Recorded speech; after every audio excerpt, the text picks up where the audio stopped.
नमस्कार। Standard 5 chapter number 11 area and it's boundaries, page number 148।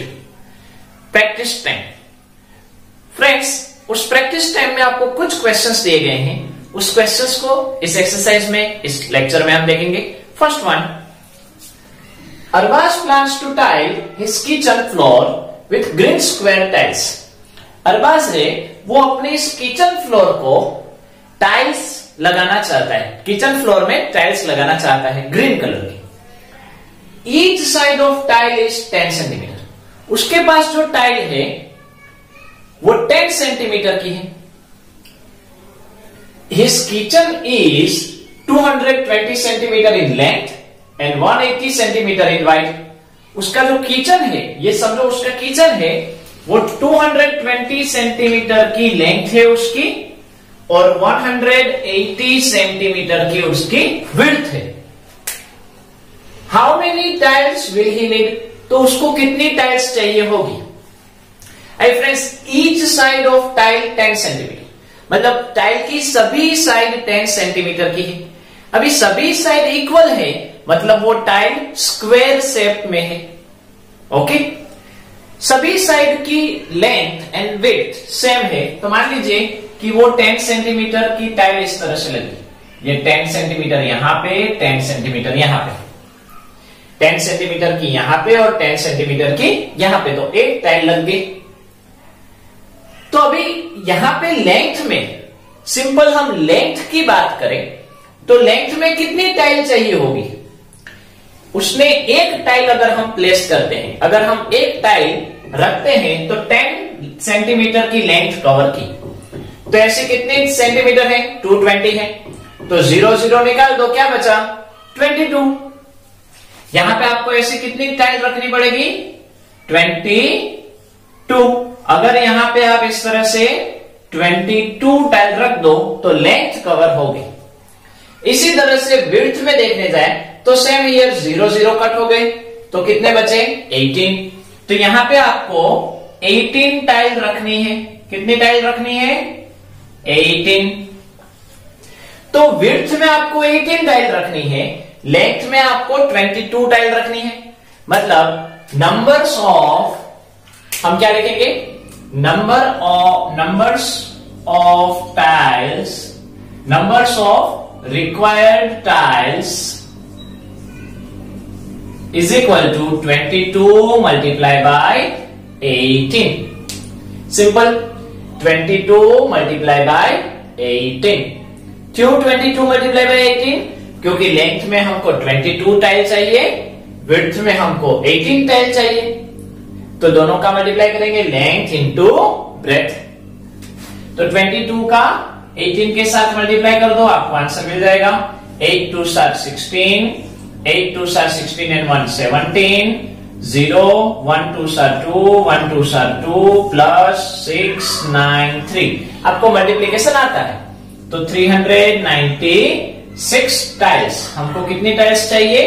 396 tiles. आपको ये figure बनानी है, इस तरह से 10 और 10 लिखना है, 22 लिखना है, 18 लिखना है, तभी जाकर आप ये लिख सकते हो। ओके, बाद में ये आपको number of required tiles is equal to 22 into 18 और मल्टीप्लाई करके लिखना है। मान लीजिए कि इसके अलावा भी अगर आप कोई दूसरी मेथड से यही सम करते हो या दूसरा कोई भी सम करते हो जिसमें सेम आंसर आता है, तो वो मेथड अगर स्टैंडर्ड हुई, समझो आपकी मम्मी ने करवाई, आपने पापा के आपके पापा ने करवाई, आपके भाई ने करवाई, तो भी चलेगी, क्योंकि वो लोग जो करवा रहे हैं वो सही ही करवाते हैं। तो आप कोई भी मेथड से करोगे चलेगा और ये मेथड करोगे तो भी चलेगा। Next question, next B. The fencing of a square garden is 20 metre in length. How long is one side of the garden? कोई एक गार्डन है और कैसा गार्डन है? स्क्वायर शेप का गार्डन है। कौन सा शेप है? स्क्वायर। मान लीजिए कि हम इस तरह से ड्रॉ करें कि भाई ये कोई एक स्क्वायर शेप का गार्डन है। इस गार्डन के आसपास हमको फेंसिंग लगानी है। आपने देखी होगी कांटे वाली जाली होती है, कांटे वाले पूरे के पूरी बाउंड्री में लगी होती है ताकि कोई भी चोर या कोई भी एनिमल या अंदर घुसना है, वैसी फेंसिंग लगानी है इस स्क्वायर गार्डन के आसपास। अगर हम यहां से फेंसिंग लगाना चालू करें तो टोटल कितना मीटर वायर चाहिए? 20 मीटर। कितनी चाहिए? Total 20 metre. अभी थोड़ा लॉजिक लगाओ कि आप यहां से लेकर चारों के चारों साइड उसको आप फेंसिंग करने जा रहे हो तो आपको 20 मीटर लेंथ चाहिए, मतलब वो उसकी पेरीमीटर हुई। मतलब आपको इनडायरेक्टली ये जो दिया है 20 मीटर वो पेरीमीटर दी गई है। क्या दी गई है? पेरीमीटर। मतलब perimeter of garden is equal to 20 centimetre. कितनी दी गई है? 20 सेंटीमीटर। तो how long is one side of the garden? तो गार्डन की एक साइड का मेजरमेंट कितना होगा? अभी स्क्वायर है और पेरीमीटर है, तो पेरीमीटर यानी क्या होता है? पेरीमीटर ऑफ स्क्वायर, स्क्वायर की पेरीमीटर क्या होती है? Length plus length plus length plus length, मतलब 4 टाइम्स लेंथ, मतलब 4L। अभी पेरीमीटर का मेजरमेंट दिया है, कितना है? 20। तो क्या लिखेंगे? 20 is equal to 4 times length. 20 is equal to 4 times length. अभी आप थोड़ा सोचो, 4 को किसके साथ मल्टीप्लाई करेंगे तो 20 आएगा? 4 है, उसको किसके साथ मल्टीप्लाई करेंगे तो 20 आएगा? 5 के साथ। सिंपल। तो लेंथ कितनी मिलेगी? 5। समझो आपने यहां पे 5 रख दिया तो 4 5 7 20 मिल गया। तो स्क्वायर गार्डन की लेंथ हुई 5 सेंटीमीटर। ओके, बट इसको लिखेंगे कैसे? तो ये जो 4 है वो मल्टीप्लाई में है, उसको 20 के साथ डिवाइड करना पड़ेगा।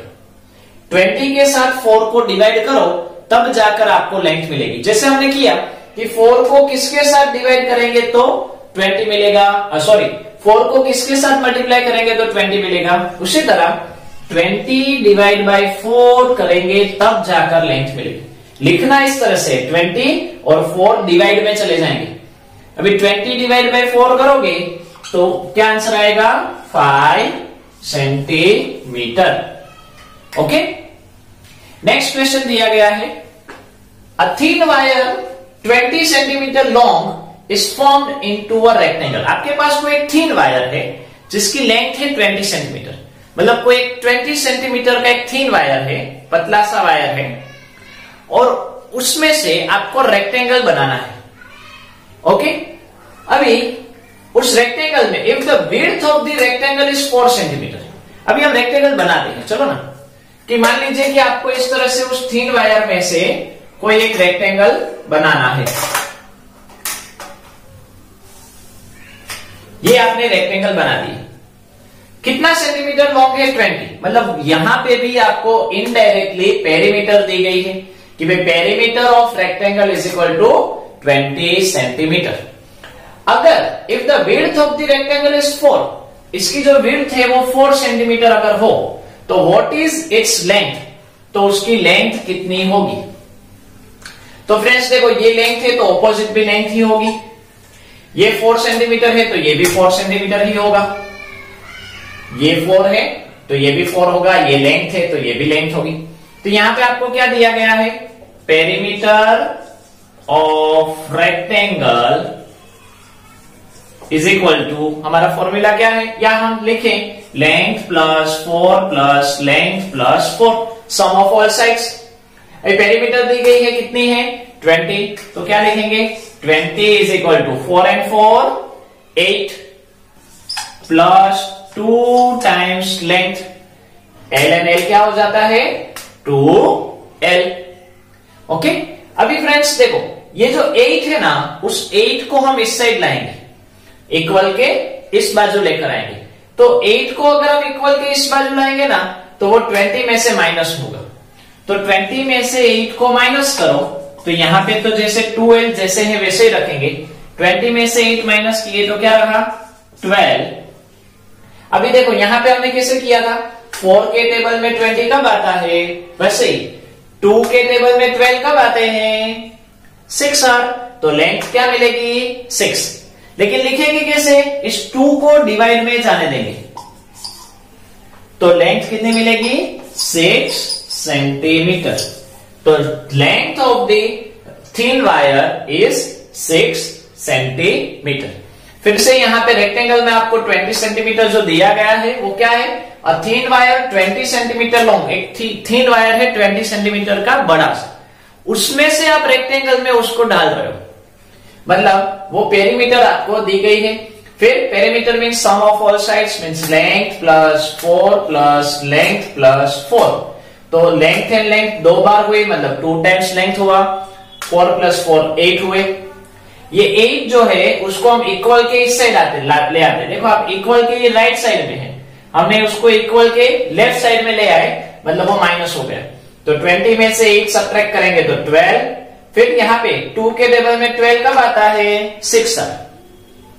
तो हमने यहाँ पे 6 लिया, लेकिन लिखेंगे कैसे? 2 को डिवाइड में जाने देंगे। 12 डिवाइड बाई 2 यानी 6। मान लीजिए कि कोई ऐसा नंबर आया कि जिसमें पता नहीं चल रहा है कि भाई 2 के टेबल में 12 कब आ रहा है, वो आपको पता चला, लेकिन कोई एक ऐसा नंबर है जिसमें पता नहीं चल रहा है, तब आप इसके साथ डिवाइड करोगे तो पता चल जाएगा। Next question, next D. A square carom board has a perimeter of 320 centimeter. How much is its area? कोई एक स्क्वायर कैरम बोर्ड है जैसे कि ये, उसकी पेरीमीटर आपको दी गई है। पेरीमीटर मतलब उसकी सभी साइड का प्लस, यहाँ पे 4 साइड है तो चारों की चारों साइड का प्लस कितना है? 320 सेंटीमीटर। और क्या फाइंड आउट करने के लिए कहा है? Find its area. Area find out करने के लिए कहा है। तो पहले ये देखो कि एरिया यानी क्या? Area of square is equal to length into length. तो क्या आपके पास लेंथ है?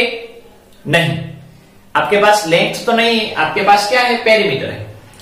तो आपको पेरीमीटर का यूज करके पहले लेंथ फाइंड आउट करनी है और बाद में उस लेंथ का यूज करके एरिया फाइंड आउट करना है। तो हमारा पहला टास्क ये रहा कि हम पेरीमीटर का यूज करके लेंथ फाइंड आउट करें। तो पेरीमीटर क्या होता है? पेरीमीटर ऑफ स्क्वायर, स्क्वायर है इसलिए क्या होगा? 4 टाइम्स लेंथ। पेरीमीटर यानी 4 टाइम्स लेंथ। अभी पेरीमीटर कितनी दी गई है? 320 is equal to 4 times length. अभी 4 के टेबल में 320 कब आता है? पता नहीं। 4 के टेबल में 320 तो आता ही नहीं, हमने तो 4 10 और 40 तक ही पढ़ा है। तो क्या करो, जैसे हमने सीखा था 4 को डिवाइड में जाने दो, 320 के नीचे जाने दो डिवीजन में। अभी डिवीजन तो आता है कि नहीं? तो 320 का 4 के साथ डिवाइड करो, 4 8 32, 0 ब्रॉट डाउन, 4 0 0। कितना आंसर आया? 80। मतलब लेंथ कितनी हुई? 80 सेंटीमीटर। कितनी मिली हमको लेंथ? 80 सेंटीमीटर। अभी लेंथ मिल गई तो एरिया तो इजी है, क्या आएगा? Now area of square is equal to length multiply by length. Length कितनी है? 80, तो 80 मल्टीप्लाई बाय 80। अरे फ्रेंड्स, हमने 0 होते हैं उसका मल्टीप्लाई किस तरह से होता है वो सीखा है। कितने 0 है? एक 0 यहां पे, दूसरा 0 यहां पे, तो टोटल 2 0 पहले लगा दो एंड रिमेन क्या रहा? 8 एंड 8। 8 8 64। एरिया है इसलिए ये सेंटीमीटर में है तो स्क्वायर सेंटीमीटर, ये हमारा आंसर। तो जब भी फ्रेंड्स पेरीमीटर एंड एरिया दिया जाए तब आपको इस तरह से कुछ फाइंड आउट करना है। Okay, next question. Now question E, how many tiles like the triangle given here will fit in the white design. Friends, आपको यहां पे एक ट्राइंगल शेप की एक टाइल दी गई है। ये टाइल अगर आप इस डिजाइन में फिट करना चाहो, इस वाइट डिजाइन में फिट करना चाहो, तो आपको ऐसे कितनी टाइल्स चाहिए होगी? ओके, तो आप देखकर ही पता चल रहा है, ऑब्जर्वेशन कर सकते हो कि ये जो येलो है वही शेप यहां पे आउटसाइड है वो उसका है, और अंदर जो है उसमें ऐसी 2 टाइल्स आ जाएगी। जैसे आप यहां पे हम अगर लाइन बनाएं तो आपको पता चल जाएगा। तो कितनी टाइल्स चाहिए होंगी? 1 2 3 4 5 6। तो how many tiles? 6 tiles. Okay. दूसरा है area of design is equal to dash square centimetre. ये जो डिजाइन है बाइक डिजाइन, उसका एरिया कितना? तो इसमें कितनी टाइल्स आ रही हैं? 6 टाइल्स आ रही हैं। और यहां पे आपको देखो हिंट दी गई है कि this triangle is half of this centimetre square. Half है तो 6 के हाफ कितने होते हैं? 3। तो इस डिजाइन का एरिया कितना हुआ? 3 स्क्वायर सेंटीमीटर। ओके। तो फ्रेंड्स इसमें यहां तक रखते हैं। आपको समझ में आ गया होगा। अपनी नोटबुक में लिख लेना अच्छे से।